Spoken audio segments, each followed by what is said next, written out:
샬롬, 윤성근 전사입니다. 계속해서 우리 히브리서 말씀 묵상 잘 하고 계실 줄 믿습니다. 오늘은 특별히 히브리서 두 번째 성경의 습관함으로 만나게 되었습니다. 오늘은 히브리서에서 계속해서 강조하면서 등장하고 있는 멜기세덱 대제사장에 대해서 알아보는 시간을 갖도록 하겠습니다. 함께 가시죠. 멜기세덱 대제사장은 히브리서 5장 5절 그리고 6장 20절, 7장 1절에서 등장합니다. 히브리서는 예수 대제사장 신학을 확정하기 위해서 이 멜기세덱 대제사장 이론을 전개하고 있습니다. 그래서 예수님께서 멜기세덱과 같은 제사장이라는 개념은 신약성경 어디에서 찾아볼 수 없고 바로 히브리서에서만 등장합니다. 먼저 히브리서 5장 5절에서 10절까지는 시편 110편 4절의 말씀을 인용하고 있습니다. 특별히 시편 110편 4절 말씀은 이외에도 히브리서에서 두 번 더 인용되고 여러 차례 암시되는 굉장히 중요한 말씀입니다. 어쨌든 이 단락에서 중요한 것은 예수 그리스도께서 멜기세덱의 반차를 따르는 대제사장이 된 근거가 바로 하나님의 부르심이라는 사실입니다. 다음으로 히브리서 6장 20절에서 7장 1절에서 28절까지의 내용은 바로 시편 210편 4절 말씀을 해설하고 있습니다. 히브리서는 중요한 단어들을 하나씩 해설하고 있는데 세 가지입니다. 첫 번째는 멜기세덱, 두 번째는 멜기세덱의 반차, 세 번째는 영원한 제사장입니다. 먼저 멜기세덱입니다. 첫째로 히브리서는 이 멜기세덱이 어떤 인물인지 설명하고 있습니다. 이 멜기세덱은 매우 뛰어난 인물입니다. 그래서 히브리서는 이 사람이 얼마나 높은가를 생각해보라 라고 권면하면서 이 멜기세덱에 대한 서론적인 설명을 제시하고 있습니다. 이것은 결국 예수 그리스도께서 얼마나 뛰어나신 분이신지를 보여주는 목적을 가지고 있는 것입니다. 이 멜기세덱의 뛰어남은 본질적인 면에서 표현되고 있습니다. 첫째로는 이 멜기세덱은 살렘이라는 곳의 왕입니다. 히브리서는 이 어의학적 차원에서 이 멜기세덱의 본질을 해설하고 있는데 그 이름을 번역하면 그는 멜기세덱이기에 의의 왕입니다. 그리고 살렘 왕이기에 평강의 왕이다 라는 뜻이 있습니다. 이것은 멜기세덱의 반차를 따르는 예수님, 예수 대제사장의 의와 평강을 지닌 분임을 암시하고 있는 것입니다. 둘째로 이 멜기세덱은 지극히 높으신 하나님의 제사장입니다. 히브리서는 이것을 문맥 해석의 차원에서 해설하고 있습니다. 특별히 창세기 14장 18절에서 20절의 문맥을 볼 때 멜기세덱은 갑자기 처음으로 등장합니다. 히브리서는 1호부터 멜기세덱은 부모와 시종이 없는 인물이라고 추론하고 있습니다. 여기에서 한 가지 특이한 것은 이런 추론의 결과가 멜기세덱을 하나님의 아들과 유사한 인물로 여기게 만들었다라는 것입니다. 멜기세덱이 하나님의 아들과 유사하다는 것은 역으로 하나님의 아들이 멜기세덱과 유사할 수 있는 가능성을 보여주고 있는 것입니다. 히브리서 기자는 이 모든 것을 종합해서 멜기세덱을 항상 제사장으로 있는 인물이라고 말하고 있는데 결국 이것도 예수 대제사장도 항상 살아있는 분임을 지시하고 있는 것이죠. 두 번째는 아브라함과의 관계에서 뛰어난 존재임을 알 수 있습니다. 이 멜기세덱은 아브라함과의 관계에서 뛰어남이 분명해집니다. 멜기세덱은 승전에 아브라함에게 복을 빌었고 아브라함은 멜기세덱에게 10분의 1, 11조를 나누어 주었다고 말합니다. 이 두 가지 측면에서 멜기세덱은 아브라함보다 뛰어난 인물임을 알 수 있습니다. 왜냐하면 첫 번째로 멜기세덱이 아브라함에게 복을 빌어주었기 때문입니다. 아브라함은 승리자였습니다. 그리고 믿음의 조상입니다. 그리고 하나님의 약속을 얻은 자이고 제사장 레위의 조상이죠. 그럼에도 불구하고 아브라함은 멜기세덱에게 축복을 해주는 것이 아니라 축복을 받았습니다.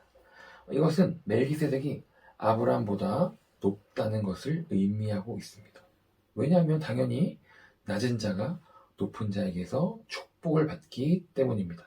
둘째로 아브라함은 이 멜기세덱에게 좋은 것으로 11조를 드렸습니다. 이것은 심지어 이스라엘 백성에게서 11조를 받는 레위도 멜기세덱에게 11조를 드린 것을 의미하고 있죠. 왜냐하면 멜기세덱이 아브라함을 만났을 때 그 레위는 아직 태어나지도 않은 존재였기 때문이죠. 결국 멜기세덱은 제사장보다 높은 제사장이며 이로써 멜기세덱이 아브라함 또는 아브라함의 자손인 레위 제사장들보다 더 높다는 사실을 증명하고 있습니다. 여기에서 히브리서는 특이한 사상을 더해서 첨부하고 있습니다. 레위 제사장들은 결국에는 다 죽을 자들이었죠. 하지만 멜기세덱은 지금 살아있다고 증거를 받는 인물이라는 것을 7장 8절에서 이야기하고 있습니다. 사실 히브리서가 이 멜기세덱에 대한 이 증거를 어디에서 찾아냈는지는 정확하게 알 수는 없는데, 그러나 중요한 것은 이 히브리서가 멜기세덱이 살아있음을 강조하는 데는 분명한 목적이 있다는 것입니다. 그것은 바로 이 멜기세덱에게서 예수 그리스도를 발견하기 위함입니다. 멜기세덱과 마찬가지로 예수 그리스도는 항상 살아계신 분이십니다. 둘째로 히브리서는 멜기세덱의 반차에 관해서 설명하고 있습니다. 본래 제사장 직분은 이 레위 지파를 통해서 아론의 반차를 따라서 계속해서 세움을 받습니다. 하지만 예수 대제사장은 유다 지파에서 나왔죠. 유다 지파는 한 사람도 제단의 일을 받들지 않는 지파입니다. 모세가 제사장 직분에 관해서 그들에게 말한 것이 하나도 없습니다. 그러면 유다 지파인 예수님께서 대제사장이 되는 것이 인간적으로 어떻게 가능할까요? 인간적으로 가능할 수 없죠. 그런데 그 가능성은 바로 멜기세덱이 레위의 훨씬 이전의 인물임에도 불구하고 그 당시에 대제사장이었다는 사실에서 주어집니다. 여기에서 히브리서 이 저자는 과감하게 예수 그리스도가 멜기세덱의 반차를 따르는 대제사장이며 이런 의미에서 예수 그리스도는 전혀 다른 제사장이라고 결론 짓고 있습니다. 그런데 히브리서는 예수 그리스도가 대제사장이 된 것은 육체에 상관된 계명의 율법을 따르는 것이 아니라 무궁한 생명의 능력을 따르는 것이라고 덧붙이고 있습니다. 육체적인 면에서 볼 때 이 레위와 유다가 아브라함의 자손이죠. 레위도 유다도. 그렇기 때문에 육체적으로 볼 때 아론과 예수 그리스도가 아브라함의 자손처럼 보입니다. 하지만 제사장은 누구만 되죠? 아브라함과 레위와 아론의 노선에서만 나온다는 것이죠. 따라서 예수 그리스도가 제사장이 되는 것은 육체의 노선을 따라서 된 것이 아니라 여기에는 생명의 능력이 작용하였다라는 것을 알 수 있습니다. 이 생명의 능력으로 말미암아 예수 그리스도께서 직접 영원한 멜기세덱 반차로 연결된 것입니다. 그렇다면 예수 대제사장에게서 생명의 능력이 나오는 것은 당연한 일인 것이죠. 세 번째는 영원한 대제사장에 대해서 설명하고 있습니다. 히브리서는 시편 100편 4절에 언급된 이 멜기세덱에 대한 진술은 바로 예수 그리스도를 지시하는 것이라고 지금 단언하고 있습니다. 후회함이 없는 맹세의 말씀이다 라고 설명합니다. 네가 영원히 제사장이라 라고 말하죠. 히브리서는 예수 그리스도가 영원한 제사장이라는 사실로부터 몇 가지를 발견하면서 설명하고 있는데, 첫 번째는 바로 더 좋은 언약의 보증입니다. 무엇보다도 예수 그리스도는 영원한 제사장이기에 더 좋은 언약의 보증이 되시죠. 더 좋은 언약이란 이 옛 언약과 비교해서 내용이 더 낫다는 의미가 아닙니다. 다음 이어지는 본문에서 히브리서가 계속해서 설명하지만 내용에 있어서 이 옛 언약과 새 언약은 똑같습니다. 언약의 내용은 하나님과 백성의 관계죠. 그러면 왜 언약에서 옛 언약과 새 언약이라는 표현이 필요할까요? 그것은 바로 이 언약 실현의 효력의 변화가 생겼기 때문입니다. 옛 언약에서는 이 언약의 당사자인 백성이 반복적으로 범죄함으로 말미암아 이 언약이 계속 실현될 수가 없었던 거죠. 효력이 없었던 거죠. 그런데 새 언약에서는 이 언약 실현의 효력이 언약인 당사자인 백성에게서 발견되는 것이 아니라 언약의 중보자 되신 예수 그리스도에게서 발견됩니다. 하나님께서 언약을 지키시는 것은 언약의 당사자인 백성 때문이 아니라 언약의 중보자 되신 예수 그리스도 때문입니다. 예수 그리스도는 이 언약의 당사자인 백성의 모든 범죄를 일시에 정결하게 하신 분이시며 영원한 제사장이므로 이 사죄의 효력도 영원한 것이죠. 이것 때문에 이제 더 좋은 새로운 언약으로 불리는 것입니다. 두 번째는 유일한 제사장입니다. 구약 제사장들은 인간이기 때문에 계속 죽죠. 죽음으로 말미암아 항상 잊지 못하기 때문에 그 수요가 많을 수밖에 없습니다. 하지만 예수 그리스도는 영원한 제사장이십니다. 그분은 항상 살아있기 때문에 그분의 직분이 이동할 필요가 없습니다. 예수님 한 분으로 충분한 것입니다. 여기서 히브리서 이 저자는 두 가지 교리를 또 첨부하고 있습니다. 하나는 구원론이죠. 예수 그리스도가 영원한 제사장이라는 사실에서 그 예수님을 힘입어 하나님께 나아가는 자들이 온전한 구원을 받는다라는 교리가 성립되고 있습니다. 또 다른 하나는 바로 중보론입니다. 예수 그리스도는 영원한 제사장이기에 항상 살아계시고 하나님께 나아가는 자들을 위해서 간구하시고 중보하시는 분이십니다.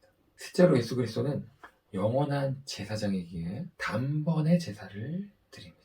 구약 대제사장들은 자신도 연약한 인간이기 때문에 자신의 죄와 백성의 죄를 위해서 날마다 제사를 드려야 했습니다. 왜냐하면 그들은 반복적으로 범죄하는 인간이었기 때문입니다. 하지만 예수 대제사장은 구약의 대제사장들과 이 두 가지 점에서 완전히 다르다는 것이죠. 우선 예수님은 자신의 죄를 위해서 제사를 드릴 필요가 없는 분이십니다. 그 안에 1%의 죄도, 0.1%의 죄도 없기 때문입니다. 그리고 하늘보다도 높으신 분이기 때문입니다. 또한 영원한 제사장이신 예수 그리스도는 자신을 들여서 단번에 죄를 위한 그 제사를 이루셨습니다. 제물이 되셨던 것입니다.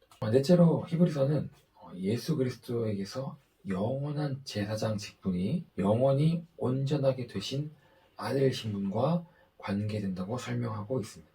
제사장 신분은 이 제사장 직분은 아들의 신분의 결과입니다. 아들 신분은 제사장 직분의 원인입니다. 예수 그리스도는 영원한 아들이기에 영원한 제사장으로 표현되고 영원한 제사장이기에 영원한 아들인 것이 증명되는 것입니다. 사랑하는 우리 성도님들, 계속해서 히브리서를 묵상하고 또 배워나가고 있습니다. 하나님의 놀라운 사랑과 은혜와 그리고 그 위대하고 우월하신 예수님의 은혜를 경험하고 계신가요? 계속되는 묵상을 통해서 우리가 정말 하나님 안에서 더욱 더 성숙해지고 성장해 나가는 우리의 신앙과 믿음이 되었으면 좋겠습니다.